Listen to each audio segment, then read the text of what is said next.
Welcome to Keefer's Corner, week 11. Week 11. Yeah. Level 1 going into level 2.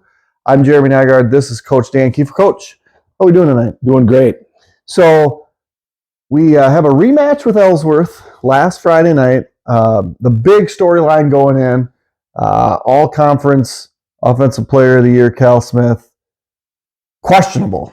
Okay, I show up. He's out throwing the ball.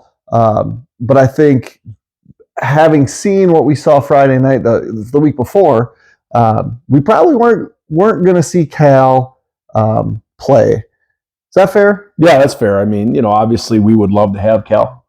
He's, he's an awesome player, but he's got a pretty significant injury, and those injuries take time, and he's making progress, but he's out for the foreseeable future. He's just not ready to roll, but we're hopeful that we're hoping to get as many opportunities as we can, but it's killing the kid because he's right. He's a super competitive guy and he wants to do it, and but you got to be able to walk. Yeah, exactly. You got to be able to do your thing. Right. So we play against Ellsworth, the team that we beat pretty handily, and the first quarter, no score. 0-0. Ellsworth actually gets on the board first about halfway through quarter number 2 and goes for 2 and misses. Right. So 6-0. We've at this point had a combination of Gavin Sell and Graydon Monaco playing quarterback. We get the ball back and have a very good drive. We convert, I believe, on a fourth down, like the 45-yard line, and eventually punch in a 2-yard run, Colton Hush. Yep. We bring in Gus, who's almost automatic on the year. Yeah, he's been great. Extra point good, 7-6 Blackhawks. Okay. How do you feel at that point? Well, I felt better, obviously. We were moving the ball. We had not broken through and scored prior to that. But, it was closer than we wanted to be. We were hopeful that we were going to be able to not have a real grinder, but it was at that point very much, the outcome was in the balance. Yeah, way in the balance. And so we kick off to Ellsworth, and I know, while broadcasting, Nick made the comment, he's like, Ellsworth's got to feel really good about going into halftime, down 7-6. There's not a lot of time left. I believe they get a first down on one of their first plays or two of that drive, and then proceed to not gain yardage, throw an incomplete pass. I think we use a timeout. I think we used 2. Clock stopped. Yep. And they're forced to punt deep in their own zone. And Ryan Wiedendahl comes through, blocks the punt. It was great. We had a really good week practicing, special teams and specifically punt block. And it was perfect. I mean, he just took it right off the kid's leg, and just like you want him to do it. Great play, great get off, great timing, blocks it, scoops it up, scores a touchdown. Right. Huge. I mean, statistically, when you have block punts, and especially a scoop and score, man, that really changes the outcome of games, obviously in your favor. So that was a great play, and it ignited people. Right. There's no doubt. I mean, we were feeling pretty good, and then, we were going to go for 1, and I was like, hey, wait a minute. We probably should go for 2 here. Burned another timeout.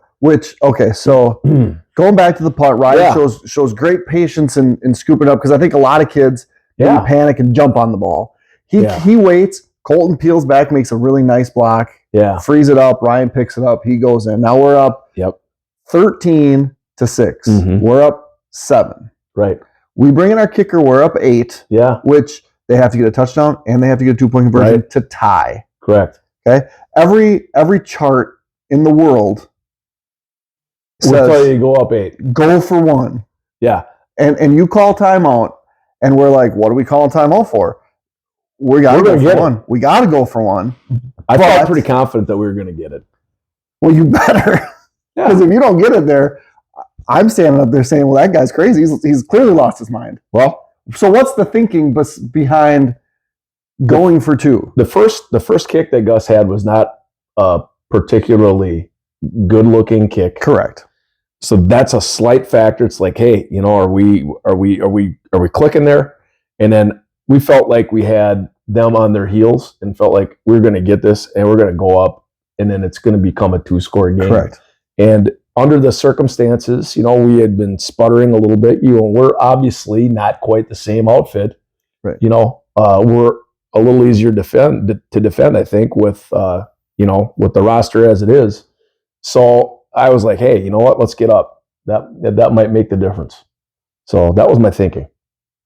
It was crazy. Sometimes I thought maybe Gus got hurt on the point after. I'm like, that would make more sense than us. There was no injury. That was a coaching decision that I felt good that we were going to be able to get it. By God, we got it. We did. So we go up into halftime up 9. Yep.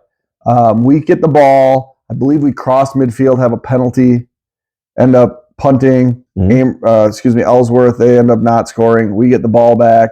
Long touchdown call back. Phantom call. I have no idea. So there was 3 guys that make good blocks on the perimeter.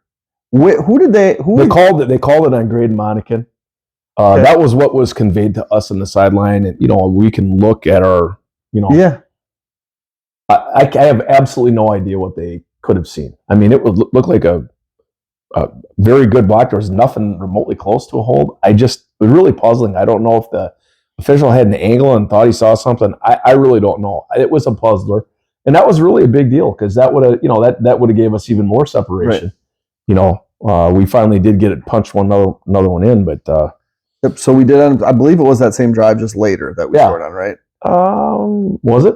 I think so. I thought it was a different drive. And it could have been. So we end up scoring on a Gavin Sell quarterback run. Yeah, which he scored on pass receptions. He scored on punt return. He scored on wide receiver reverses.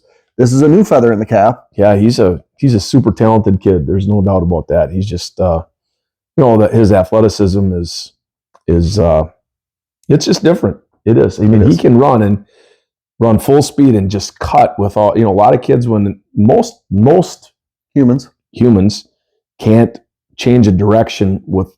He can change direction without really slowing down much. Right. And his speed is he appears to be. I can't think of anybody really catching him. Didn't have an angle on him. Right. I mean, he's definitely a weapon, and I thought he really did a nice job. What we asked him to do, it was like going back to fall camp. You literally are doing, okay, man, this is day one. This is what we do, and for practicing quarterback literally for a week. Yeah. I thought he did a really good job. He kept us cool, and he's like so many high school kids. I mean, he's figuring a lot of things out. He is. I see Gavin maturing, and he's growing as a leader too. And he's got a lot of good energy, and he's a really fun kid to be around. And he's got a bright future. And he's a team oriented guy. He's not,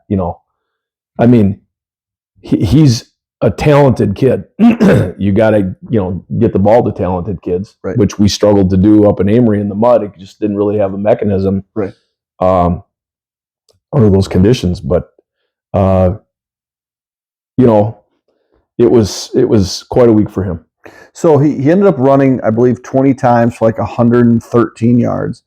Did you watch the film and think, if you can, he catches the ball in space where it's usually one guy to beat, right? Where 9 guys are, 10 guys. And if you can make the one guy miss, you're running away from everybody. When you catch the ball in the middle of the field as a quarterback, you have 11 guys coming at you. You do. So did the film, from where I sat, I feel like if he had a little bit more patience to let the line maybe get up to that second level.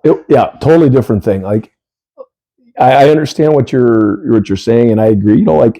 With more time and more practice, you give those little things a little more time to set up, or he has one speed right now, correct, and it's gold, right.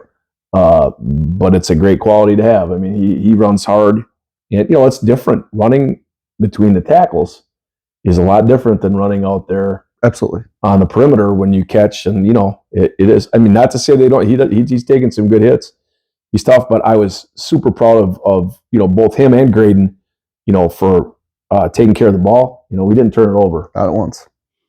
that's a big deal. When just because there are little things in meshing, like getting the quarterback to seat the ball, and he did a couple things that he wasn't supposed to do. It's week 1. It'll get better with him having more practice this week. It'll hopefully it'll improve. But there were a couple things he did that were a little bit risky, like he's poking the ball out when he shouldn't be. And that's just a matter of time before the ball comes out. And one did end up on the ground. Yeah.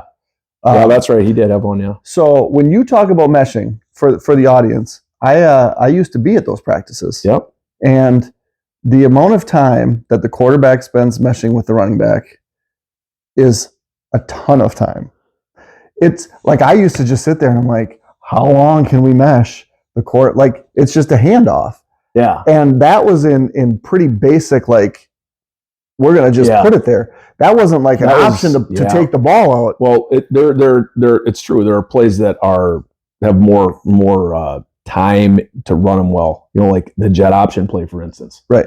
It takes a lot of time. I mean, it takes a lot of reps to get good at that. You just don't practice it for a couple days and get good. I mean, that's a long. But that's essentially what you had to do last week. We did, and there's also other things too. I mean, like things we're doing now compared to like when you were there. I think there's more stuff there's more read things that we're doing. But that's even harder to make. It is. It absolutely is. I'm going to put it here, and then I might take it back. Yeah. And back in the day, it was just hand the ball off to the running before last week. We would be in a situation where. We would probably spend 10, 12 minutes a day where we're doing that pretty much every day. Now, sometimes on Mondays we won't, it just kind of depends. Yeah, that might be more some, team learn and things of that nature. But I think in the grand scheme of a football practice, when people think about football practice, it's like you're probably doing team stuff. You're doing some special team stuff. Yeah. You literally walk down to watch the high school guys working on handing the ball off. Yeah. Like that just doesn't seem like, I mean, obviously it's a really big deal because you can't fumble, but the amount of time that Cal put in from the first day of fall camp through the Friday night at Amory. Right. And then starting over with a guy that he's been on the other end, but he hasn't even really been on the other end because he's been a receiver. Yeah. And a little bit on Graydon, Graydon has been good and he's been solid, but he also has been dealing with a thumb injury. Right. It's not on his throwing hand, but he's just like, he removed himself from holding extra points because we noticed that it was painful for him to catch it. Right. So that tells you where he's at. He's tough and he's trying to grind it out a little bit there, but that played a part in Gavin making the move too. Just because it felt like we just needed to be get the ball in his hands. Right. So all right. So that's a lot of offense. The offensive player of the game. Do you recall? The offensive player of the game was Gavin. Okay. Defensively, gave up one touchdown early, otherwise pitched a shutout. Yeah. I thought the defense played, pretty well. We gave up a few yards. There was a couple pad level issues. But generally speaking, it's about not letting them score. So you got to be happy with that. You play a team like Ellsworth, and in 8 quarters they scored 6 points. That's pretty dang good. Right. So, there were a lot of kids that played well. I thought Jackson Johansson, Fritz, Colton Hush, those guys really played well. Noah Sarar, that's a given. I mean, he's just a really good player. Who's the defensive player of the game? Do you recall? The defensive player of the game, I believe, was Hush. The big interception. He had a big interception, yeah.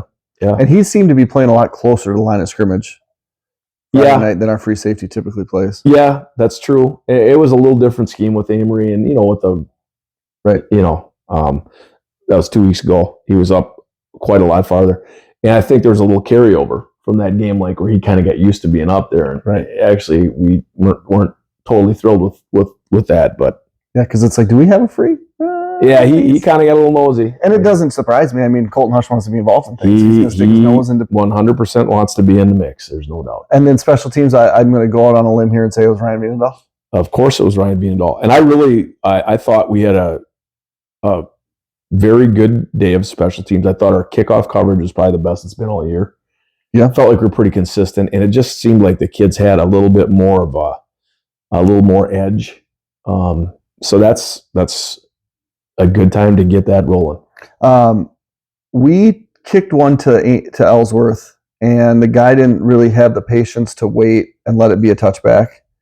Then they kicked one to us, and it went out of bounds. Mm-hmm. I believe it was Ryan again. It was Ryan who waited and waited and waited. That was really good poise. Have you showed him the video of, was it Randall Cobb or Ty Montgomery back in the day when he goes out of bounds and then reaches in? Yeah. That's a strategy that maybe would have helped everybody be like, not so much on that one. Yeah. You can go out of bounds and then you can reach in and touch the ball, and that's an out of bounds. That's a penalty. Yeah. I thought maybe that was something that maybe you say, hey, Yeah, I didn't coach that. I can't take any credit on that. Maybe you should just cue that video up sometime. Yeah. It's just smart football, right? Yeah, it is. It is smart football. I do think, we do try to spend a lot of time in the kicking game understanding, like the importance of downing the ball, a punt that's approaching the goal line. Don't get greedy, right? And get to the goal line and then come back. Yeah, then, absolutely. Then find the ball. There are some key points that you roll through with kids all the time. And there's some very unique rules when it comes to special teams. I believe we saw one Saturday in the Gopher game. That was, watching that play. I never would have thought that was an illegal fair catch. When you slow it down and you look at it, you say, I suppose it's deceptive. But like the kid was like pointing, kind of going like this, like pointing at where the ball was and kind of giving us, scatter. Right. Which is, but the rules say, this is deceptive. That is, and that's what he was doing. He was pointing and he was waving. I thought it was pretty subtle, and I thought it was pretty low. It doesn't excuse the fact that the Gophers missed a whole bunch of tackles. Yeah. However, there's just so many special teams rules that it's like, that's tough. That would be a horrible way. I would love to know if any Minnesota Gopher defenders stopped playing, let up. Right. If they, that would be very interesting. Yep. If they'd be truthful on that, I don't know. But well, when you're coached by PJ Fleck, I feel like we all know the answer to that one. All right. So anyway, back to high school football. Before we move on to next week, what were your impressions of what else happened in our region and in our conference? Well, it's not a shock that our conference is very good. We knew that.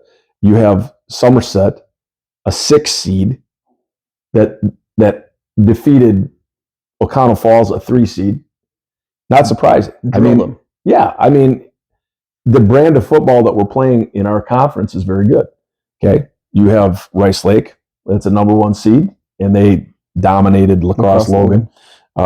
You had Central, they had a dominant win over Altoona. You had, us and Ellsworth, and somebody's got to win that in the middle of war. Thankfully, it was us. So what you see is you had, our league has not lost to any non-league schools, right? And not surprising. We knew that our league is good, and that's why it's exciting, because that when you get outside of the middle border. Not that there aren't other good teams out there, but things might not be as tough. Right. I would look at a level 2 matchup with Central, and this would be, I would have thought, a matchup that would have happened in level 3. Right. You wouldn't expect an 8-2 and a 9-1 team to match up that early, but that's just the way it worked. Right. Now, the other thing that does on the bottom side of our bracket, we have Somerset, a 6 seed, now going to Mosinee, a 2 seed. Mm-hmm. Who knows? I don't think that, the Great Northern League that Mosinee plays in is not a terrific league this year. I'm not saying Mosinee isn't good. They've really played good defense. I believe they've only allowed it was 3 points from week 3 and on. Yeah, it's super impressive. They gave up some points to Bloomer. Yeah. But would it shock you if Somerset wins that game? Would not shock me. Would it shock you if Mosinee won that game?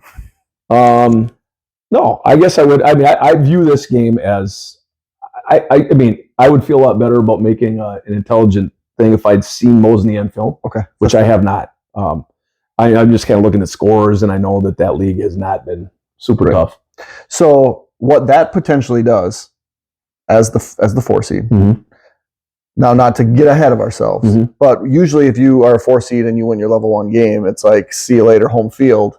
Right. There's no chance we're going to play another game. You'd either need a really big upset or 2 really big upsets on the other side. One's happened. And the potential for a 4-6 level 3 game would be hosted by the 4 seed. That'd be awesome.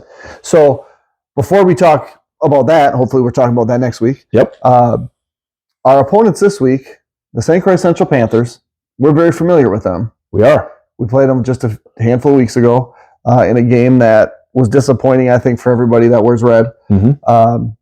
What's going to be different this week? Well, I guess we're going to have to play the game, but I would start with this. I think history would suggest that I can think of 2008 and 2010. Yep. Both years. Back then we played Somerset. Somerset beat us in week 8 both of those years.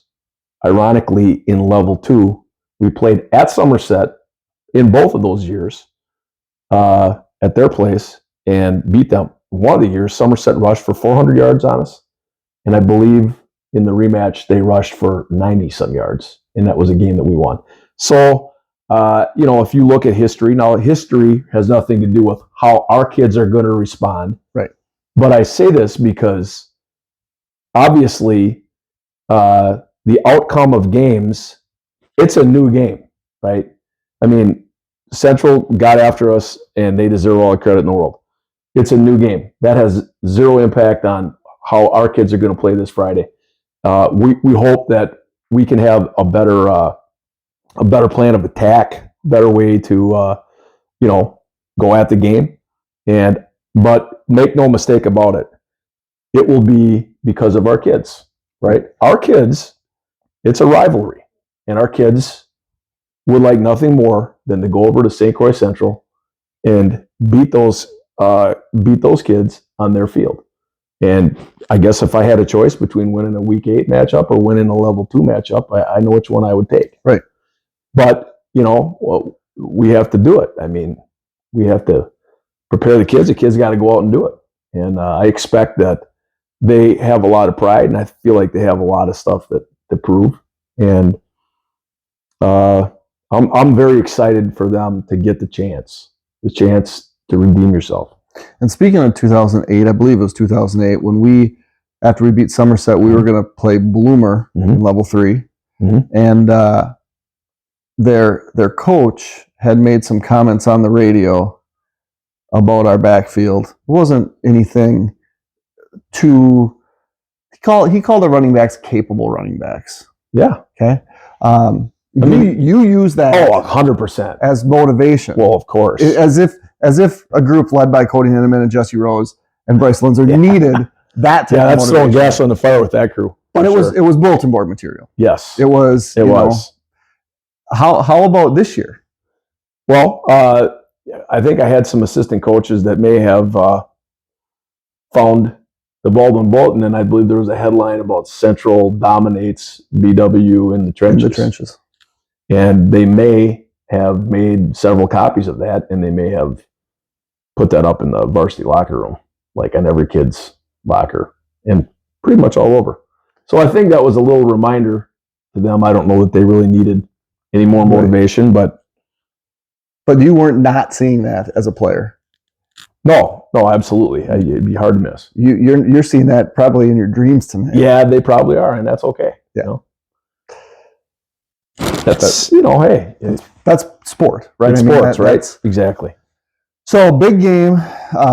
Winner will move on to level 3. Yep. And then we've been in this position before. In fact, in 2011, we were. That was when seeding was different. We played Central in the season. They were very, very good. I believe we led that game either at halftime or in the second half. They were a 1 seed, and we were the closest non-seeded team, so we went there. We played that game on a Saturday. Do you remember why we played that game? Well, they used to the WA. Well, there was a time when we played on Tuesdays. This was after. Okay, this was level 1. It used to be the default time now. Like if you can't agree, if both teams would want to play Saturday, you could play Saturday. Okay. But now if teams don't agree, the default is Friday night. So it used to be So, Saturday? like, for instance, last year we played Saturday down because it was such a long. Correct. That's really the only way that they, like the WIA will sign off on it, unless both teams are begging for a Saturday. So is that what happened in 2011? Is that what we played on a Saturday afternoon? Jesus, I'm gonna have to go back. We played that game on a Saturday afternoon. I wonder if there was like an all school play or something. I know. I think the default back then was like Saturday at 1.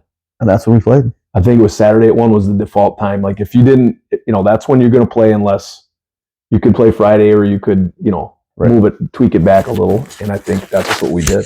But they change it, off and on. And that's the last time that maybe screwed that up. That's the last time that we played on a Saturday.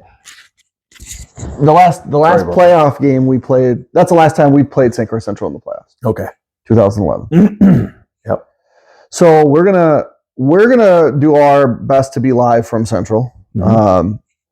It's just kind of a weird deal being in that press box. It's tiny. Our cameraman is off, coaching his state cross country guys. We plan to be live. Central, we know will be live. It'll be a fun game, and hopefully we get to talk about a victory next week. Yeah, that's what we're hoping for, man. All right, Coach Keefer, Jeremy Nygaard. This was Keefer's Corner, and we'll see you Friday night. So long.